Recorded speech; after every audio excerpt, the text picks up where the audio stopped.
Muito boa tarde, como estão as coisas? Tudo bem por aí? Amigas e amigos do Oração Ação, muito legal, muito importante. Alguns dias e a gente já fica com saudade. Eu, pelo menos, prezo muito esse nosso espaço, essa nossa prática, que é individual, mas é também coletiva. Que é, sim, de fé, mas é também de prática. Que é de estudos, mas também de renovação. Por tudo isso tão urgente, nós nos felicitamos. Claro que nada disso garante o paraíso, nosso lar, ou a expansão da consciência, mas colocarmos-nos a caminho. Quer fiquemos na Terra, nessa transição planetária, nessa Terra que evolui para um novo estágio, quer sejamos remetidos para um novo exílio, essa decisão não nos pertence.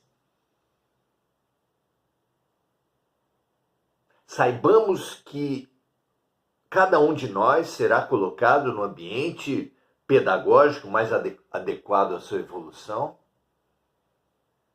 E, claro, saibamos todos que todo avanço que pudermos fazer agora reduzirá o impacto das próximas lições. Numa escola jamais faltarão lições. E as lições incomodarão menos se forem aprendidas já. As lições futuras serão menos impactantes se aceitarmos a mudança já. É como dívidas mesmo. Assumindo as dívidas,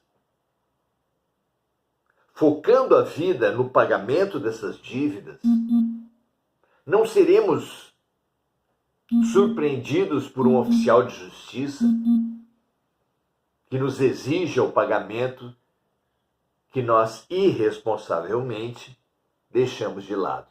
Não. Assumamos a nossa dívida. Claro, teremos que pagar sempre no nosso ritmo, mas assumirmos nossas dívidas,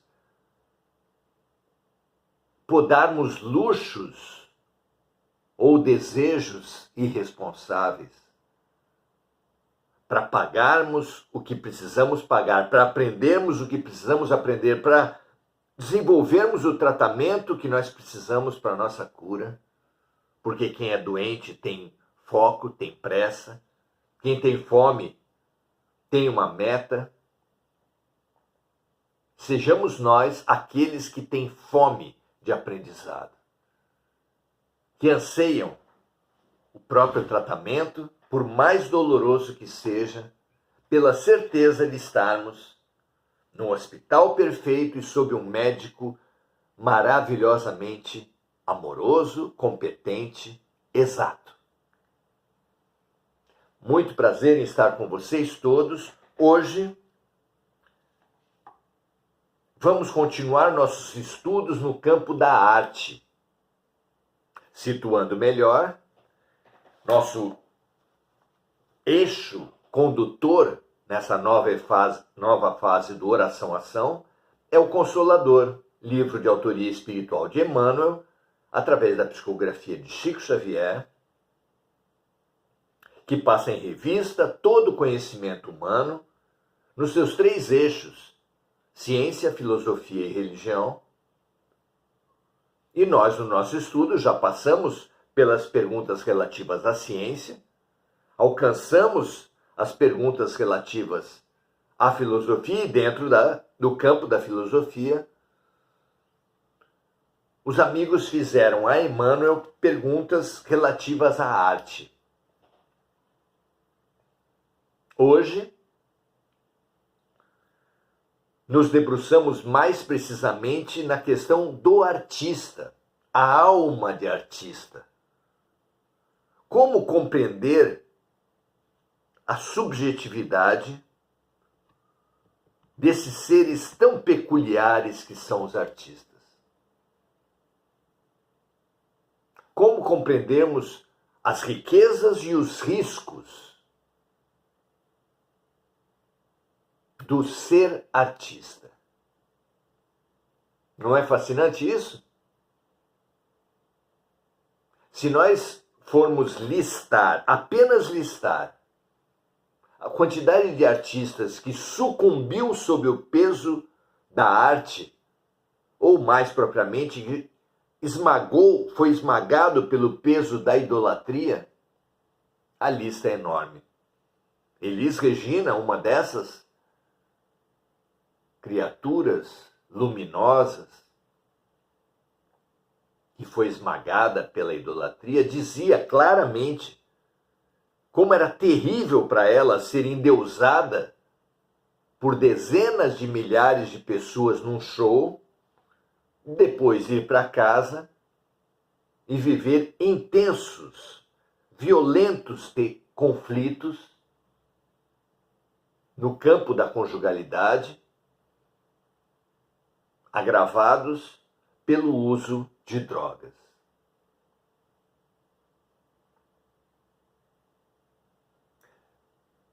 Mas a lista certamente não está nem começando nem terminando por Elis.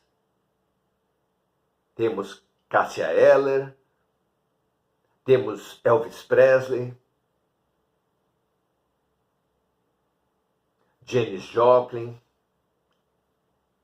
São muitíssimos os artistas esmagados pelo peso da missão, especialmente por terem sucumbido ao convite das drogas e do suicídio direto ou indireto, não conseguindo fortalecer suas almas sensíveis. Vejamos qual é o desafio do artista. A pergunta é a pergunta 165, e ela foi formulada da seguinte forma: como poderemos entender o psiquismo dos artistas? Tão diferente do que caracteriza o homem comum? Significativo o desafio, não é? Emmanuel desenvolve o seguinte raciocínio: o artista, de um modo geral, vive quase sempre mais na esfera espiritual que propriamente no plano terrestre.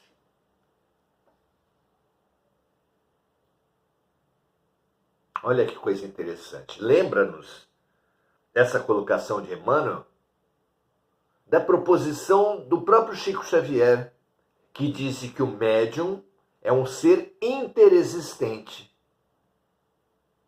que fica, podemos dizer assim, com um pé na dimensão espiritual e com outro na dimensão material. Veja se não é o que Emmanuel nos traz sobre o artista.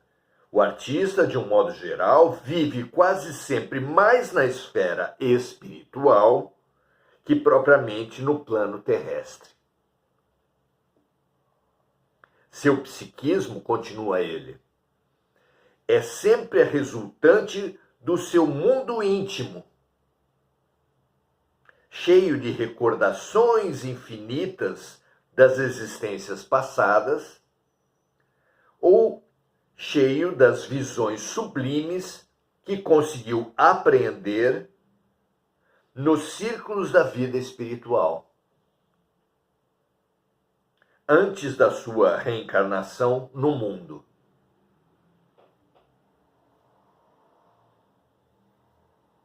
O que nos autoriza a supor que algumas das inspirações dos artistas foram ou produzidas ou estimuladas, recordadas no plano espiritual durante o sono, por seus guias protetores individuais, os anjos de guarda, ou por seus guias da tarefa. Porque os missionários na Terra, e o artista, o verdadeiro artista, é um missionário na Terra, ele sempre faz parte, ele sempre integra um grupo de trabalho que tem um coordenador mais gabaritado, mais evoluído espiritualmente, moralmente, especialmente naquele campo em que o artista se desenvolve, mas também uma gama de auxiliares desse espírito mais evoluído e sensível que ajudarão na transmissão das inspirações e, inclusive, sustentarão outros projetos, seja de arte, de invenções, de descobertas científicas. Porque Deus nunca aposta todas as suas fichas, nem poderia, nos seres falíveis que somos nós. As missões são mais importantes que os seres, e os seres são falíveis. Portanto, como mostra o livro Ícaro Redimido sobre Alberto Santos Dumont, ali ficou claro que o grupo de trabalho incumbido de trazer o avião à Terra, a humanidade da Terra, era chefiado por Leonardo da Vinci, esse espírito mais evoluído, esse espírito luminar, que tem ideias muito próprias, muito profundas, muito consistentes, inclusive no campo da aviação.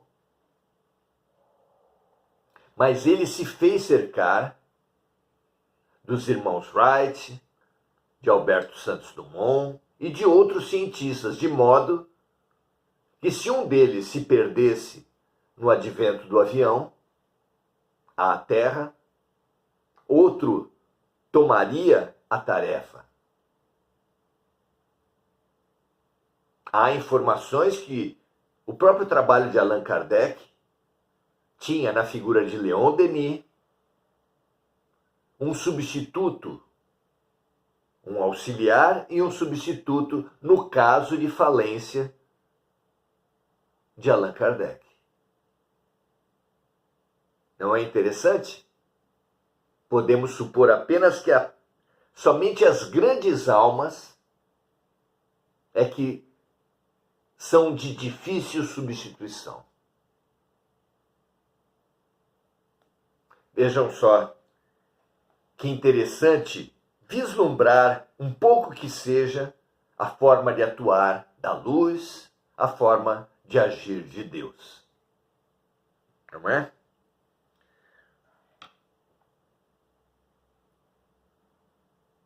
Então, o psiquismo do artista é sempre a resultante de seu mundo íntimo, cheio de recordações infinitas das existências passadas ou das visões sublimes que conseguiu apreender nos círculos de vida espiritual antes de sua reencarnação no mundo.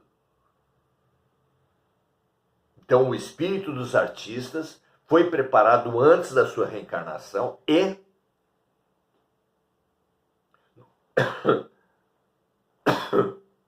desculpe, no intervalo rico propiciado pelo sono, durante o qual a alma se liberta e fica muito mais suscetível às influências espirituais. Continua Emmanuel dizendo assim: seus sentimentos e percepções transcendem. Então, os sentimentos e percepções dos artistas transcendem aos do homem comum pela sua riqueza de experiências no pretérito. Situação essa que, por vezes, dá motivo à falsa apreciação da ciência humana, que lhe classifica os transportes como neurose ou anormalidade nos seus erros de interpretação. É que, em vista da sua posição psíquica especial, o artista nunca cede às exigências do convencionalismo do planeta. Se o amigo, a amiga levanta casos em que algum artista fez concessões ao seu tempo, pode-se dizer que Emmanuel aqui falava de uma classe especial de artistas verdadeiramente avançados espiritualmente. Então, diz ele, é que em vista da sua posição psíquica especial, o artista nunca cede às exigências do convencionalismo do planeta, mantendo-se acima dos preconceitos contemporâneos, salientando-se que, muita vez, na demasia de inconsideração pela disciplina, olha, um dos principais riscos da alma do artista. Na demasia de inconsideração pela disciplina, condição e ferramenta para qualquer realização humana, apesar de suas qualidades superiores, o artista pode entregar-se aos excessos, nocivos à liberdade, quando mal dirigido ou falsamente aproveitada. É por uma incompreensão do que vem a ser a liberdade, um excesso de ênfase na liberdade, sem o devido equilíbrio com a responsabilidade, do dom e da sensibilidade, sem o devido equilíbrio com a fé, que muitos artistas se entregam ao vício das substâncias, ao vício da egolatria,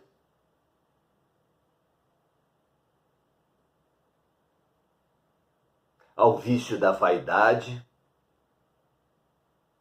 entre outros.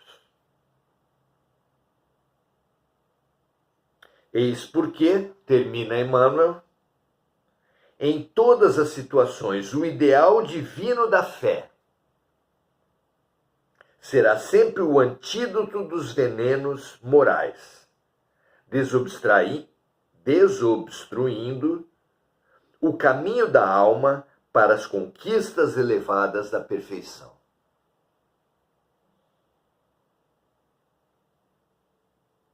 Uma pergunta fundamental para nós fazermos diante das dificuldades e das facilidades, das sombras e das luzes que a vida nos trouxer,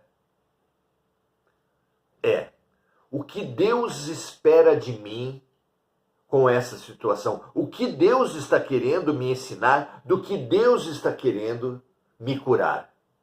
Porque sim, a vida é uma escola, a vida é um hospital. E buscar o tempo todo o propósito, o objeto, a intenção da vida, ao nos trazer uma situação, mesmo que amarga, como remédio, uma lição, mesmo que difícil, como aprendizado, é o ponto de vista, é o antídoto para sairmos da egolatria, do egocentrismo. Porque a questão da vida nunca foi entre nós e os outros. E os gênios, aqueles que avançam nos diversos tipos de arte, muitas vezes se deixam engolfar numa competição nefasta entre si. Nos excessos do egoísmo que às vezes levam ao uso de substâncias, à hipersensibilidade,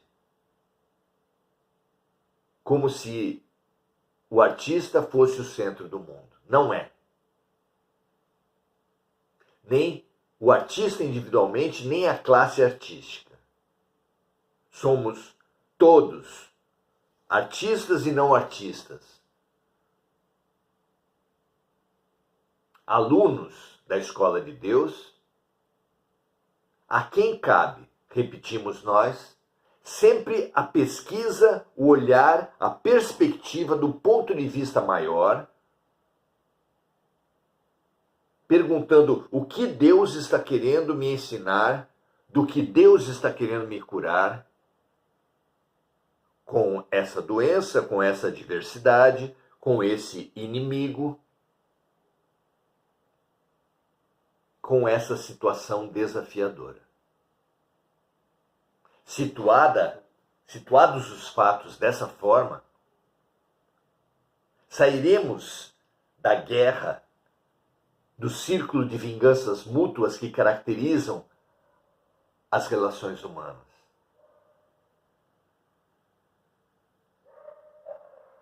E sair dessa hemorragia espiritual, que é o egoísmo, é um avanço tão grande para as nossas almas, que apenas uma parcela significativa de vitória já nos concederá